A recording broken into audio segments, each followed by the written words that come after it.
కీర్తనల గ్రంథం 75వ కీర్తన.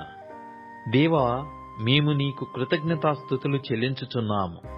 నీవు సమీపముగానున్నావని కృతజ్ఞతాస్తుతులు చెల్లించుచున్నాము. నరులు నీ ఆశ్చర్య కార్యములను వివరించుదురు. నేను యుక్తకాలమును కనిపెట్టుచున్నాను. నేను న్యాయమును బట్టి తీర్పు తీర్చుచున్నాను. భూమియు దాని నివాసులందరూ లయమగునప్పుడు నేనే దాని స్తంభములను నిలుపుదును. అహంకారులై ఉండకుడని అహంకారులకు నేను ఆజ్ఞ ఇచ్చుచున్నాను. కొమ్ము ఎత్తకుడి, ఎత్తుగా కొమ్ము ఎత్తకుడి, పొగరు పట్టిన మాటలాడకుడి అని భక్తిహీనులకు నేను ఆజ్ఞ ఇచ్చుచున్నాను. తూర్పు నుండి అయినను పడమటి నుండి అయినను అరణ్యము నుండి అయినను హెచ్చు కలగదు. దేవుడే తీర్పు తీర్చువాడు.